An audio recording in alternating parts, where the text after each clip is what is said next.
آپ کہتے ہیں نا ہم نمازی ہمیں آتا ہے سب کچھ، ایک دفعہ سنائے کسی قاری صاحب، اچھے قاری صاحب، سینکڑوں تو آپ کی تلفظ کی غلطیاں ہوں گی، تجوید پڑھی نہیں ہوتی ہم نے، نماز میں الٹا سیدھا پڑھ رہے ہوتے ہیں، ربی جعلنی، او بھائی ربی جعلنی ہے، جعلنی کہاں سے آگیا؟ جیم پہ تو فتح ہے ہی نہیں، آپ جیم ساکن ہے، ربی جعلنی، سبحانک اللہم، کلہ نہیں ہے، سبحانک اللہم، تھوڑا اٹھانا ہوتا ہے تاکہ الف مدہ پورا بنے، کھڑا زبر ہے، الف مدہ کے برابر کھینچنا ہے اس کو، دو حرکات کے برابر، سبحانک اللہم، وَتَّبَارَكَ اسْمُكَ، وَتَّبَارَكَ، او بھائی وَتَّا نہیں ہے، وَتَبَارَكَ اسْمُكَ، التحیات،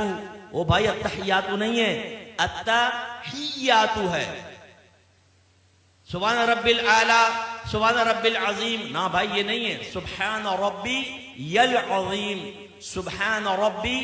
الاعلی، یہ ہے۔ آپ سنائیے، میں نے تعلیم بالغان کا مدرسہ بہت پڑھایا، جب میرے سامنے آتے تھے نا، کتنے سال سے نماز پڑھ رہے ہیں؟ 25 سال سے، اچھا سناؤ ذرا صورت سناؤ، او بھائی ایک نئی صورت کی شکل سامنے آتی تھی، زبر کی جگہ زیر، زیر کی جگہ پیش، پیش کی جگہ کچھ۔ میں آپ سے گزارش کرتا ہوں، میں آپ کو حقیر نہیں سمجھ رہا ہوں، آپ کی تحقیر بیان کرنا مقصود نہیں، خدا کی قسم خواب غفلت سے جگانا مقصود ہے۔ آج آپ چیک بھرتے ہیں نا، چیک، جتنے یہاں چیک بھرنے والے موجود ہیں ان سے پوچھئے، اتنے آرام سے بھرتے ہیں کہیں ٹیڑھا میڑھا نہ ہو جائے، باؤنس ہو جائے گا، اور کہیں اگر غلط ہو جائے نا تو اوپر سائن کرنا پڑتا ہے، ورنہ یہ ریٹرن ہو جائے گا جی چیک بینک سے اوور رائٹ ہو گیا ہے، تب کہیں جا کے وہ کیش ہوتا ہے۔ لیکن جب نماز پڑھتے ہیں تو سمجھتے ہیں بہت بڑا ہم نے اللہ پر احسان کیا ہے، بعض تو پڑھتے ہی نہیں، خیر جو پڑھتے ہیں بہت بڑا احسان کیا ہے، اب پڑھی بس اللہ قبول فرمائے گا۔ حالانکہ نبی کریم صلی اللہ علیہ وسلم فرماتے ہیں کہ بندہ بعض اوقات 60 برس تک نماز پڑھتا ہے لیکن اس کی ایک بھی نماز اللہ تعالیٰ کی بارگاہ میں قبول نہیں ہوتی، کیونکہ رکوع صحیح کرتا ہے تو سجدہ غلط کر دیتا ہے، سجدہ صحیح کرتا ہے تو رکوع غلط کر دیتا ہے۔ ایک روایت میں فرمایا بعض نمازی ایسے ہیں کہ مسجد کے دروازے سے باہر نہیں نکلنے پاتے کہ ان کی نماز پرانے کپڑے کی طرح لپیٹ کے اس کے منہ پہ مار دی جاتی ہے۔ ایک روایت میں فرمایا جب نمازی بعض اوقات نماز ختم کرتا ہے تو نماز اس سے یہ کہتی ہے اللہ تجھے ایسا ہی برباد کر دے جیسا تو نے مجھے برباد کیا۔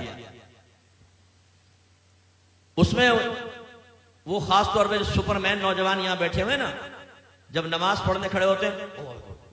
رکوع سجدہ، ایک دم سیدھے کھڑے ہو گئے، رکوع سجدہ، ابھی ہماری الحمد آدھی بھی نہیں ہوتی، 2 رکعتیں ختم کر لیتا، اور جب یہ سلام پھیرا کلٹی باہر، او بھائی تو یہ تو ایکسپریس ٹرین بنا ہوا ہے، بلٹ ٹرین، یہ تیرا فائدہ کیا ہوا نماز پڑھنے کا؟ یعنی سر سے بوجھ اتار رہے ہو۔ آپ نے دیکھا جمعے کی نماز کے بعد جیسے ہی امام صاحب سلام پھیرتے ہیں جوتیوں پر رش لگ جاتا ہے، اتنا رش ہو جاتا ہے جیسے باہر 5-5 ہزار کے نوٹ بٹ رہے ہیں، اگر دیر ہوگی تو نکل جائیں گے۔ جوتیاں ڈھونڈنے میں 15 منٹ وہاں لگا دیں گے، مسجد میں نہیں بیٹھیں گے، نہ سنن پڑھیں گے نہ نوافل پڑھیں گے آگے کے، اور باہر نکل کے پھر دوسرے کہتے ہیں ہاں کیا کرنا، چل ڈھابے میں چائے پیتے، ابھی تم اس لیے باہر نکل کر آئے تھے۔ یہ بھی ضمناً بات آ گئی تو میں آپ کو عرض کر دوں، غور سے کریں، غور سے دیکھیں، اور اپنے بارے میں بھی سوچنا ہوں، آپ بھی سوچیں۔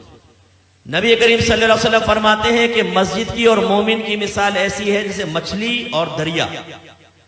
کہ اگر مچھلی کو دریا سے باہر نکالیں تو وہ اس وقت تک چین سے نہیں بیٹھتی جب تک دوبارہ دریا میں نہ آ جائے، اور منافق کی اور مسجد کی مثال ایسی ہے جیسے پرندہ اور پنجرہ،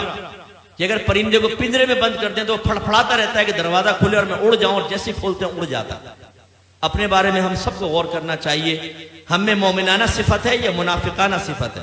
امام صاحب سلام پھیرتے ہیں دعا بھی نہیں مانگتے، یہ بس امام صاحب نے سلام پھیرا فوراً اٹھ کے باہر، جوتی لے کے باہر، کرنا کیا ہے؟ دوستوں کے ساتھ بیٹھ کے گندی لڑکیوں کی باتیں کرنی۔ حالانکہ نبی کریم صلی اللہ علیہ وسلم نے فرمایا کہ جب کوئی نماز پڑھ کے اپنی جگہ بیٹھا رہے اور جان بوجھ کے اپنا وضو نہ توڑے تو فرشتے اس کے لیے دعائے بخشش و مغفرت کرتے رہتے ہیں جب تک کہ وہ اٹھ نہ جائے۔